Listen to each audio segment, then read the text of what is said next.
सब भैया बहनी दीदी दाई मनला जोहार, जय जोहार। लेकिन सब बहनी तो उधर है तो मैं उधर ही जाती हूँ।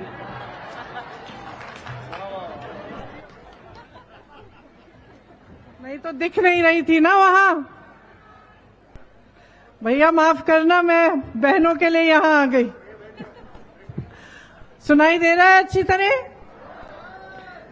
बघेल जी बहुत बहुत धन्यवाद, आपने मेरा स्वागत किया। सचिन पायलट जी, दीपक बैद जी, दलेश्वर साहू जी, भोलाराम साहू जी, श्रीमती इंदिरा शाह मंडावी जी, यशोदा वर्मा जी, हर्षिता स्वामी बघेल जी, भगवत साहू जी, कुलबीर सिंह चब्बा जी, अनिल मनिकपुरी जी, कवासी लखमा जी और मंच पर विराजमान सभी नेतागण, सभी पार्टी के पदाधिकारी, सभी बहनें, सभी भाई, आपका इस सभा में बहुत बहुत स्वागत। बहुत गर्मी है आज। मैंने सुना कि शादी का भी समय है, बहुत शादियां भी हैं, फिर भी आप सब यहाँ आए हैं मेरी बातों को सुनने के लिए। इसके लिए मैं आपकी बहुत बहुत आभारी हूं। देखिए, आपकी जो ये धरती है एक बहुत खास धरती है, आपकी मेहनत से बनी है। आपने छत्तीसगढ़ को अपनी मेहनत से, अपनी खेती किसानी से, अपनी मजदूरी से, अपनी कामयाबी से ही एक कामयाब प्रदेश बनाया। आप जानते ही हैं कि आपके प्रदेश में कांग्रेस की सरकार थी, बघेल जी आपके मुख्यमंत्री रहे। 5 सालों के लिए आपने उनमें भरोसा किया और उन 5 सालों में आपने खुद देखा कि एक प्रदेश के लिए कितना काम हो सकता है। शायद चुनाव के समय, जब प्रदेश का चुनाव था, उस समय शायद आपको पूरा यकीन नहीं था इस बात का, या आपने गहराई से इस बात के बारे में सोचा नहीं होगा। लेकिन मैं जानती हूं कि आज जब आपके प्रदेश में भाजपा की सरकार है, इस बात को गहराई में आप बहुत अच्छी तरह समझ गए हैं कि आपके लिए कांग्रेस की सरकार ने क्या क्या किया। आपको याद होगा कि कांग्रेस के राज में आपसे धान 2500 रुपए में खरीदा जाता था, आपको याद है? किसानों का कर्जा माफ हुआ, भूमिहीनों को सालाना 7000 रुपए मिलते थे, गोबर की खरीद होती थी, बिजली का बिल आधा किया गया था, हर परिवार को 35 किलो राशन मिलता था, चावल मिलती थी, आदिवासियों को आपको जमीन वापस मिली। कई ऐसे परिवार हैं जिनको पट्टा मिला, तेंदुपत्ता का सर्वाधिक दाम हुआ होता था, और आंगनबाड़ी और मितानिन बहनों को का मानदेय बढ़ाया गया था। आपके स्वाभिमान की रक्षा की गई थी। आपको याद है ये सब बातें कि नहीं? और आज जब भाजपा की सरकार है और आपको 5 किलो चावल मिल रहा है, बेरोजगारी बढ़ती चली जा रही है और आपका बेरोजगारी भत्ता बंद किया गया है, गोबर की खरीद बंद हो गई है, जितना काम बघेल जी ने गौठानों के लिए किया था और जितना रोजगार आपको गौठानों से मिलता था वो सब बंद हो रहा है। वर्मी कंपोस्ट बंद हो रहा है, भूमिहीनों को पैसा मिलना बंद हो रहा है। तो आज आपको पूरी तरह से यह एहसास होगा कि जब कांग्रेस की सरकार थी तो आपकी क्या परिस्थिति थी, और जब भाजपा की सरकार है तो आपकी क्या परिस्थिति है। तो फर्क आपको साफ साफ दिख रहा है। आज चुनाव का मौका है, मैं आपके सामने चुनाव की बातें करने आई हूं, लेकिन उससे मैं कुछ गहरी बात करना चाहती हूं। खास तौर से मेरी बहनें यहां बैठी हैं। बहनें, परिवार का सारा बोझ कौन उठाता है? जोर से बोलो। बोलो, हम उठाते हैं। आप उठाती है ना? समाज का बोझ कौन उठाता है? बच्चों की परवरिश कौन करता है? जब महंगाई होती है, जब मुश्किल होती है, तो खाना कम कौन खाता है? सबको घर में सुलाने के बाद कौन सोता है? आप ही ना। सबसे ज्यादा कठिनाइयों का सामना कौन करता है? आप करती हैं। जब महंगाई होती है, जब सिलेंडर के दाम केंद्र सरकार बढ़ाती चली जाती है, किसको सबसे ज्यादा संकट होता है? जब त्योहार आते हैं, जब इस समय की तरह जब शादियों का समय होता है, नए कपड़े खरीदने होते हैं, बच्चों के लिए, अपने लिए तोहफे खरीदने पड़ते हैं, शादी के लिए सारा सामान खरीदना पड़ता है, तो सबसे ज्यादा मुश्किल किसके लिए होती है? महतारी के लिए, बहनों के लिए, बहनी के लिए, महतारी के लिए सबसे ज्यादा मुश्किल होती है। महंगाई इनके राज में कितनी बढ़ गई, सब दाम, जितने भी दाम है उनमें आग लग गई। पेट्रोल गया 100 पार, डीजल 90 पार, सोना 73,000, चांदी 90,000, दोपहिया 1 लाख का, गैस सिलेंडर 1200 का। सबसे ज्यादा संकट किसको हुआ मेरी बहनों? आप ही को हुआ ना। और आपने देखा, जब कांग्रेस की सरकार थी तो आपकी मदद के लिए कितना काम किया गया। आपके मानदेय बढ़ाए गए, आंगनबाड़ी बहनों के, मितानिन बहनों के मानदेय बढ़ाए गए कि नहीं? मुझे याद है उस समय जब मैं छत्तीसगढ़ आई तो गौठान में जो महिलाएं काम कर रही थी, उनमें से कुछ महिलाओं ने मुझे कहा कि उनकी 60,000 से 1 लाख तक आमदनी हो गई थी। आज वही गौठान बंद हो रहे हैं। बहनें, आप समाज का बोझ उठाती हो, तो जब भविष्य तय करने का समय आता है तब आपको बहुत विवेक के साथ, बहुत गहराई के साथ समझना पड़ेगा कि आप अपना वोट किसको डाल रहे हैं और क्यों डाल रहे हैं। देखिए, भारत ऐसे नहीं विकसित होगा कि आपको 5 किलो राशन का बोरा पकड़ा लिया और उसी से आप खुश रहे। आपने मेहनत से, मेरे भाइयों, आपने, मेरी बहनों, आपने मेहनत से अपने बच्चों को बड़ा किया, मेहनत से उन्हें पढ़ाया। आज गरीब से गरीब परिवार सबसे पहले ये चाहता है कि बच्चा पूरी तरह से पढ़ाई करे। चाहते हो कि नहीं?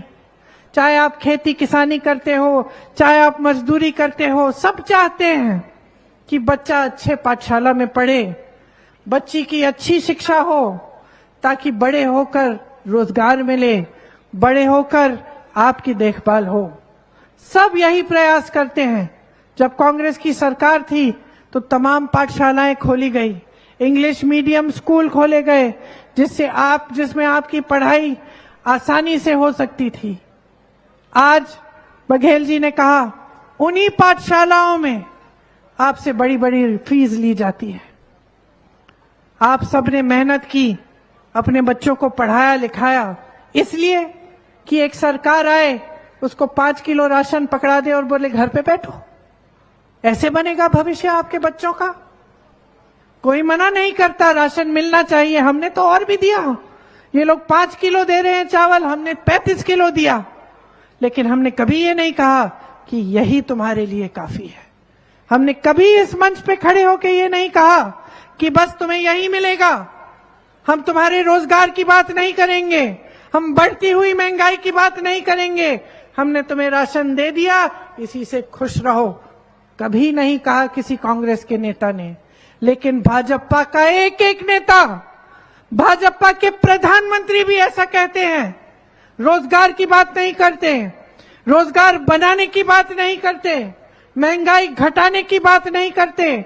1200 रुपए का गैस सिलेंडर आपसे खरीदवाया 5 सालों के लिए, 1200 रुपए का सिलेंडर आपसे खरीदवाया, और चुनाव आ रहा था, 2 महीने पहले उसको 400 बना दिया।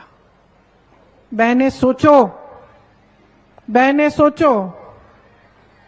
कह रही हैं कि अभी भी नहीं मिल रहा है 400 का, लेकिन सोचो क्या नियत हो सकती है कि पहले तो आपसे 1200 रुपए में खरीदवाया, जैसे ही चुनाव आया ये कह दिया कि ये 400 का हो जाएगा। क्यों? चुनाव के पहले आपको सिलेंडर की जरूरत नहीं थी? चुनाव के पहले आपका कोई संघर्ष नहीं था क्या? चुनाव के पहले महंगाई नहीं थी, तो चुनाव के पहले क्यों नहीं सोची ये बातें? देखिए, सबसे बड़ी बात तो ये है कि आज इस देश में नाटक और नौटंकी की राजनीति चल रही है, नैतिकता की राजनीति नहीं है। आपके सामने मंच पे खड़े होकर बड़े से बड़े नेता आते हैं, मुख्यमंत्री आते हैं बड़े बड़े प्रदेशों के, प्रधानमंत्री आते हैं हमारे देश के, और उनको अपने दिल में यह एहसास नहीं होता कि यहां खड़े होकर जनता का आदर सम्मान लेकर, जनता की श्रद्धा लेकर उन्हें जनता से सच कहना चाहिए। उनको यह एहसास नहीं होता। उनको लगता है कि जनता के सामने कुछ भी कह दें, कितने भी झूठे वादे कर लें, जनता पूछेगी नहीं। अपनी सत्ता दिखाते हैं, अपनी शोहरत दिखाते हैं, अपनी शान दिखाते हैं, लेकिन आपके प्रति श्रद्धा नहीं दिखाते, आपके प्रति आदर नहीं दिखाते। और ये इस देश की परंपरा नहीं है, ये इस देश की राजनीति नहीं रही। मेरे भाइयों, मेरी बहनों, इस देश की पुरानी परंपरा है, हिंदू धर्म की परंपरा है, आदिवासी धर्म की परंपरा है, इस देश की राजनीतिक परंपरा है। महात्मा गांधी जी की परंपरा थी कि इस देश में नेता का धर्म सेवा होता है, इस देश में जनता सर्वोपरि होती है। इस देश में हर एक नेता जानता था कि जनता के सामने खड़ा होता है तो सच नहीं बोलेगा तो जनता सबक सिखाएगी। लेकिन आज मेरे बहनों और भाइयों, परिस्थितियां बदल गई हैं। आपने इतनी सत्ता दी, इतना सम्मान दिया, आपने इतनी श्रद्धा दी कि एक नेता बहुत अहंकारी हो गए हैं, बहुत बड़े हो गए हैं, अपने आप को आपसे ऊपर समझने लग गए हैं। और इस अहंकार में उनका घमंड इतना बढ़ गया है कि उनके आसपास के लोग उनको सच्चाई नहीं बताते। आज परिस्थितियां ये है कि इस देश के प्रधानमंत्री इस तरह के बड़े मंच पर तो आपके सामने आ जाते हैं, लेकिन आपके बीच कभी नहीं आते, आपके गांव में नहीं आते, आपके घरों में नहीं आते, ये देखने नहीं आते कि आप कैसे जी रहे हो, आपके क्या क्या संघर्ष हैं, आप इतनी महंगाई में कैसे अपनी सब्जियां खरीद रहे हो, कैसे दाल रोटी पूरी हो रही है, किस तरह से बच्चों को पढ़ा रहे हो, वो पूछने तक नहीं आते। लेकिन इस देश की परंपरा मत भूलो बहनों और भाइयों, इंदिरा जी जैसी बड़ी नेता आपके घरों में आई। मैं छोटे छोटे गांव में जाती हूं, उत्तर प्रदेश के कोने कोने में गई, मुझे खुद ताज्जुब हुआ। कोने कोने में जाकर किसी छोटे गांव में मैंने खीर खाई और वहां की एक बूढ़ी महिला ने कहा, जानती हो ये खीर मैंने तुम्हारी दादी को भी खिलाई थी, वो भी यहां आई थी उस समय जब कोई हेलीकॉप्टर उड़कर वहां नहीं जाता था, जब कोई हवाई अड्डा नहीं होता था वहां के पास, गाड़ी में, पैदल, टांगे में, हाथी पे बैठ के गांव गांव तक पहुंचती थी। इस देश की नेता थी, और वो एक लौती ऐसी नेता नहीं थी। इस देश का हर नेता जानता था कि देश की जनता के प्रति श्रद्धा के बिना कोई सत्ता नहीं मिलने वाली और ये देश आगे बढ़ने नहीं वाला। लेकिन आज जैसे मैंने कहा, ये परिस्थितियां बदल गई हैं, महंगाई बढ़ रही है, प्रधानमंत्री जी को मालूम ही नहीं है। अगर मालूम होता तो आपके सामने जब आते तो क्या महंगाई की बात नहीं करते? क्या ये बात नहीं करते? ये दुनिया के जो सबसे बड़े नेता हैं, जिनकी इतनी सत्ता है कि भाजपा का एक एक नेता कहता है कि मोदी जी से बड़ा कोई दुनिया में नेता ही नहीं है, कि दुनिया के सारे राष्ट्रपति और प्रधानमंत्री मोदी जी की ओर देखते हैं, कि जब दुनिया में कोई बड़ा जंग होता है तो चुटकी बजाकर मोदी जी उस जंग को बंद कर सकते हैं। अच्छा, जंग को बंद कर सकते हैं तो अपने देश में, अपनी जनता के लिए, अपने भाई बहनों के लिए बेरोजगारी को क्यों खत्म नहीं किया? इतने बड़े नेता हैं, इतनी सत्ता है, 10 सालों से किसी ने तुम्हारी सत्ता पे उंगली नहीं उठाई, किसी ने तुमसे सवाल नहीं पूछा, सारी मीडिया तुम्हारे सामने झुक गई, पूरा देश तुम्हारे सामने झुकता है, लेकिन तुमने 10 सालों में महंगाई कम क्यों नहीं की? मेरी बहनों की मदद क्यों नहीं की? जब मेरी बहनों पर अत्याचार हो रहा था तो जिसने अत्याचार किया, जहां जहां भी किया, उसको बचाने वाला कौन था? हाथरस को देखिए, उन्नाव को देखिए, मणिपुर में देखिए क्या हुआ एक महिला के साथ, वो भी आदिवासी महिला थी। पूरे देश के सामने उसके साथ अत्याचार हुआ। मोदी जी ने क्या किया?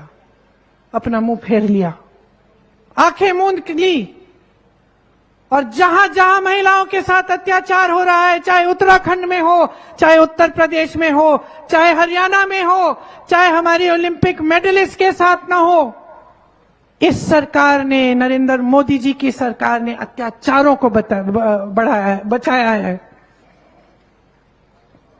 उन्होंने उनको बचाया है जिन्होंने किसानों को अपनी जीप के पहिए के नीचे कुचला, किसानों को नहीं बचाया।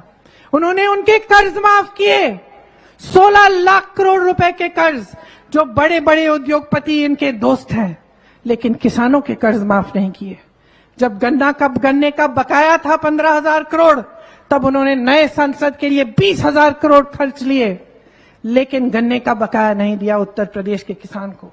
जब किसान रो रहा था, आंदोलन कर रहा था, तो प्रधानमंत्री जी अपने घर से बाहर नहीं निकले।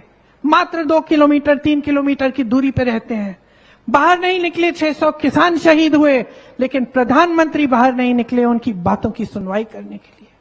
आज ये है इस देश की परिस्थिति कि आपके सामने ये हिम्मत है उनकी कि कहें कि दुनिया के सबसे बड़े नेता हैं, लेकिन इस दुनिया के सबसे बड़े नेता को ये नहीं लगता कि अपने देश, अपने देशवासियों के प्रति उनकी कोई जिम्मेदारी है। कभी हवा में उड़ते हैं, कभी समुंदर के नीचे दिखते हैं, कभी किसी देश में दिखते हैं, कभी किसी और देश में दिखते हैं, आपके घरों में नहीं दिखते, आपके गांव में नहीं दिखते, आपके हाथ नहीं पकड़ते, आपके आंसू नहीं पहुंचते। ये है हमारी प्रधानमंत्री की असलियत, ये है इस देश की सच्चाई। और अगर आज आप इस सच्चाई को नहीं पहचानेंगे तो आपने खुद सुन लिया इनके नेता क्या कह रहे हैं, आपने खुद सुन लिया। इनके नेता देश भर में घूम घूम के कह रहे हैं कि हमें 400 सीट दो, हमें फिर से 5 साल दो, हम संविधान को बदल डालेंगे। क्या मतलब है इसका? कभी सोचा है मेरी बहनों कि आपको समान अधिकार कौन देता है? कोई नेता नहीं देता बहनों, संविधान देता है। आदिवासियों को जल, जंगल, जमीन पर अधिकार कौन देता है? कोई नेता नहीं देता भाइयों और बहनों, संविधान देता है। किसानों को वोट का अधिकार कौन देता है? कोई नेता नहीं देता बहनों और भाइयों, संविधान देता है। और यही संविधान है जिसके लिए इस देश के महापुरुष शहीद हुए। यही संविधान है जिसको बनाने के लिए आपके पूर्वजों ने खून और पसीना बहाया, इस जमीन को सींचा अपने खून से, इस देश को आजादी दी अपने खून से। उस संविधान को बदलेंगे? क्या जरूरत है उसे बदलने की? कभी सोचा है? क्योंकि ये प्रधानमंत्री सिर्फ सत्ता चाहते हैं। ये चाहते हैं कि पब्लिक का अधिकार, कि जनता का अधिकार कमजोर हो। ये चाहते हैं कि आपकी भागीदारी इस देश के लोकतंत्र में कमजोर हो जाए। ये चाहते हैं कि आज जो आरक्षण मिल रहे हैं ये कमजोर हो जाएं। ये चाहते हैं कि दलितों, पिछड़ों, आदिवासियों को बचाने के लिए जो कानून इस देश में लागू हैं वो कमजोर हो जाएं। ये है भविष्य जो आने वाला है।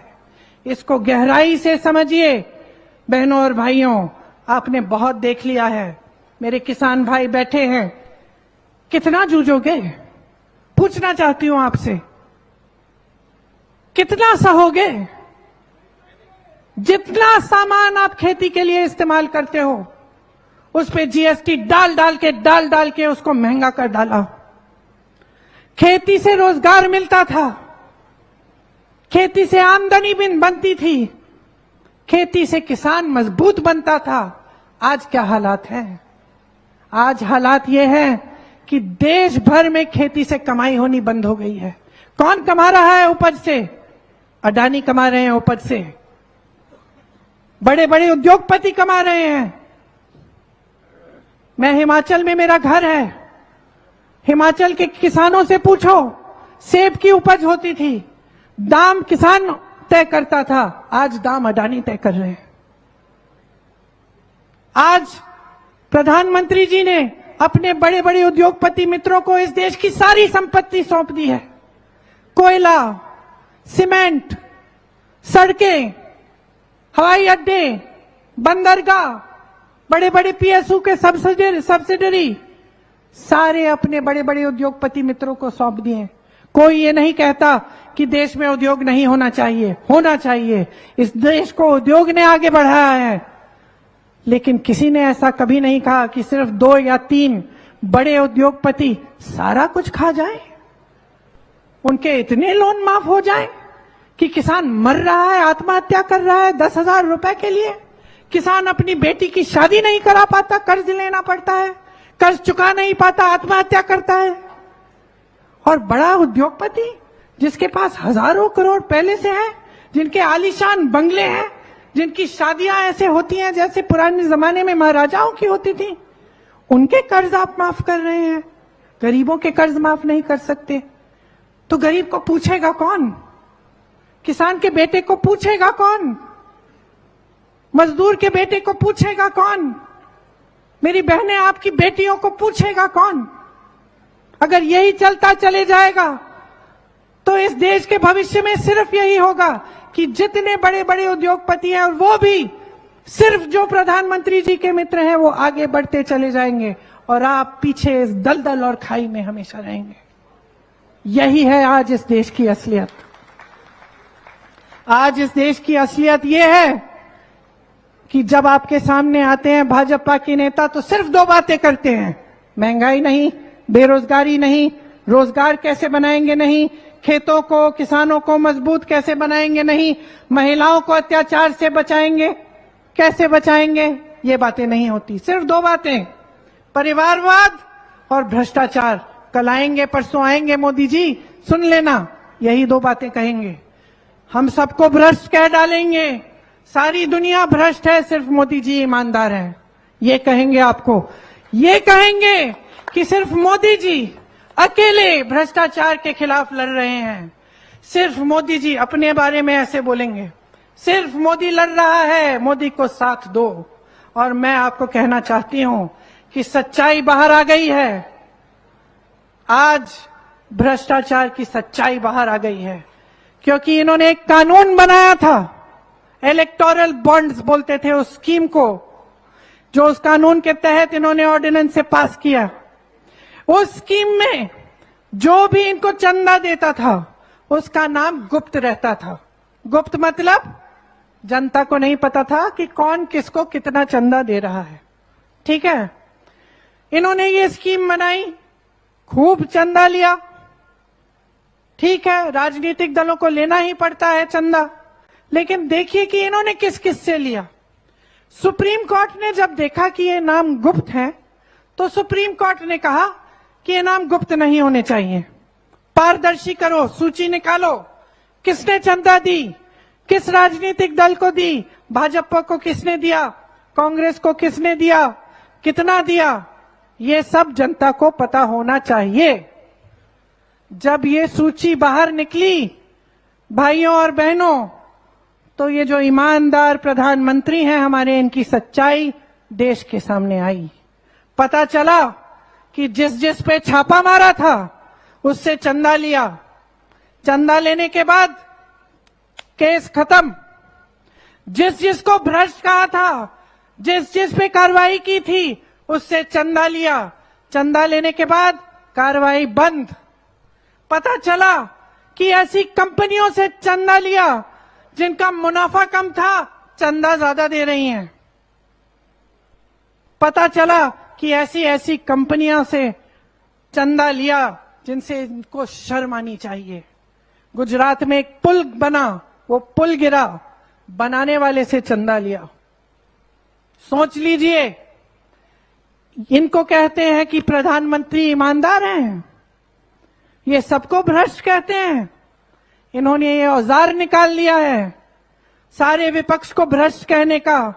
यहां आपने देखा दिन रात भूपेश बघेल जी ने आपके लिए काम किया, मैंने देखा अपने आंखों से। क्या झेला है इन्होंने आपके लिए, आपकी सेवा के लिए, ये शायद आप पूरी तरह से नहीं जानते। इन पे कितने केस डाले गए, इनके कितने लोग गिरफ्तार किए गए, इनको कितना सताया गया, इनके पूरे परिवार को सताया गया। जो बीमार था, जो बुजुर्ग था, जो नौजवान था, सबको सामने बुलाया, छापा मारा, पूछताछ की। हर रोज कोई नया इल्जाम, हर रोज कोई नया आरोप, ये कहकर कि भ्रष्ट है, भ्रष्ट है, भ्रष्ट है। और कह कौन रहा था? कह कौन रहा था? कह वो रहे थे जिस पार्टी के नेता इलेक्टोरल बॉन्ड्स की स्कीम लाए। कह वो रहे थे जो आज सबसे भ्रष्ट साबित हुए हैं। और इतने भ्रष्ट हैं भाइयों और बहनों कि आरोप लगाते हैं। कल मैं बता देती हूं, अगर बघेल जी ने कह दिया ना कि मैं बीजेपी में जा रहा हूं, तो कह देंगे कि ये सबसे ईमानदार इंसान है। क्योंकि जो उनके पास जाता है, किसी भी पार्टी का नेता हो, तो सिलसिला आप देख लीजिए। क्रोनोलॉजी कहते हैं ना ये लोग, क्रोनोलॉजी। मैं बता रही हूं क्या क्रोनोलॉजी होती है। वो देखते हैं कि एक नेता अच्छा काम कर रहा है, किसी दूसरी दल पार्टी में है, विपक्ष में है, देखते हैं कि ये सक्षम नेता है, उस पे आरोप डालते हैं। आरोप डालते हैं, कहते हैं भ्रष्ट है, केस डालते हैं, छापे मारते हैं, तंग करते हैं पूरे परिवार को, उनको दबाव डालते हैं कि तुम बीजेपी में शामिल हो जाओ, भाजपा में। वो बेचारा दबाव में आ जाता है, शामिल हो जाता है। जैसे ही शामिल हो जाता है, सारे केस खत्म, धुल जाता है, पाक हो जाता है। और वही परिवारवाद की बातें कहते हैं कि हम सिर्फ अपने परिवारों को देखते हैं। अच्छा, तो जितने भी बेटे बेटियां, चाची चाचियां जो भी हैं राजनीतिक परिवारों के, जो भी इनकी पार्टी में शामिल होना चाहता है, वो खुद खोल ऐसे खोल हाथ खोल के उनका इंतजार करते हैं, बुलाते हैं उनको, आइए। आज मैं दावे के साथ कह सकती हूं कि कांग्रेस में हो ना हो, लेकिन सबसे ज्यादा परिवारों के बेटे बेटियां, रिश्तेदार आज भाजपा में है। सच्चाई ये है बहनों और भाइयों, सच्चाई ये है कि अगर आप इस देश की राजनीति को बदलेंगे नहीं, आप आज ये नहीं समझेंगे कि जो नेता आपके सामने आता है वो आपकी समस्याओं को सुलझाने की बात करे, अगर आप मजबूर नहीं करोगे नेताओं को, अगर आप राजनीतिक दलों को मजबूर नहीं करोगे कि आपकी बातों पे चुनाव लड़ा जाए, कि आपके मसलों पे चुनाव लड़ा जाए, तब आपका भविष्य उज्जवल नहीं हो सकता। इसीलिए मैं आपको कहना चाहती हूं कि कांग्रेस पार्टी कुछ गारंटी लाई है इस चुनाव में। हर गरीब बहन को, जो सबसे बड़ी गरीब महिला है एक परिवार में, उसको सालाना 1 लाख रुपए की स्कीम हम लाएंगे। 25 लाख तक स्वास्थ्य के लिए आपका इंतजाम होगा, आपका इलाज होगा। 25 लाख रुपए तक मुफ्त में होगा। सरकारी नौकरियों में 50% मतलब आधी नौकरियां महिलाओं को जाएंगी। आशा, आंगनवाड़ी और मितानिन बहनों का मानदेय, केंद्र में मानदेय का एक हिस्सा होता है केंद्र का, उसको बढ़ाया जाएगा। बेरोजगारी को खत्म करने के लिए कांग्रेस छोटे और मध्यम कारोबारों को मजबूत बनाएगी, खेती किसानी को मजबूत बनाएगी।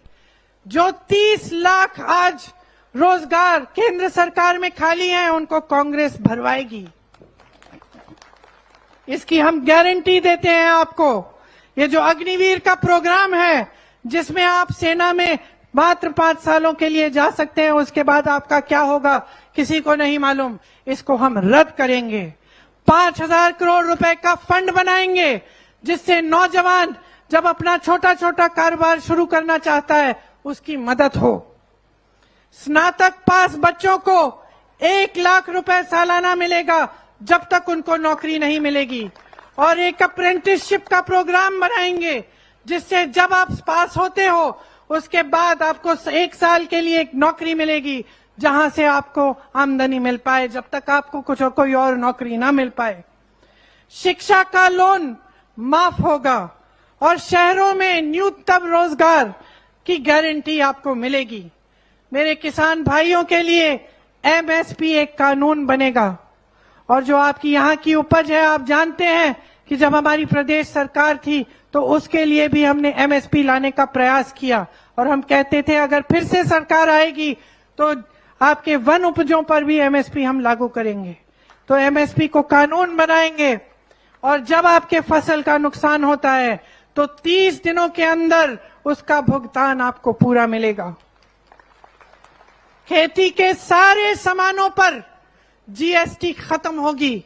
इसका मतलब है कि आप किसानों की जो महंगाई है जिसका सामना किसान कर रहा है वो घटेगी। भूमिहीनों को जमीन दी जाएगी, और न्यूनतम मजदूरी को 400 रुपए तक न्यूनतम आपको मजदूरी मिलेगी। देखिए, हम चाहते हैं कि हमारे आदिवासी भाई बहन, हमारे दलित भाई बहन और भी मजबूत बने। इसके लिए SC ST सब प्लान हम लागू करना चाहते हैं, विशेष बजट जारी करना चाहते हैं सिर्फ आदिवासियों और दलित बहन भाइयों के लिए। वन अधिकार का जो कानून है उसमें जो पट्टे मिलते थे, उन पट्टों का जो फैसला है वो हम 1 साल के अंदर अंदर करके आपको दिखाएंगे। जहां आदिवासियों की जनसंख्या ज्यादा है वहां उन क्षेत्र को हम अनुसूचित क्षेत्र घोषित करेंगे। देखिए, ये सब काम हम आपके लिए करना चाहते हैं।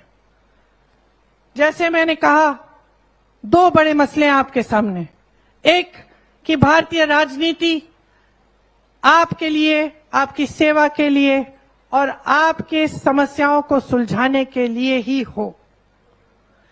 आपको ये समझना पड़ेगा कि जब तक आप देश की राजनीति को ये दिशा नहीं देंगे, तब तक ऐसी राजनीति उभरती रहेगी जो चुनाव के समय धर्म के आधार पर, जाति के आधार पर आपके जज्बातों का इस्तेमाल करेगी, और आपके जज्बातों को इस्तेमाल करके सिर्फ अहंकारी नेता आगे बढ़ेंगे, आप पीछे रहेंगे।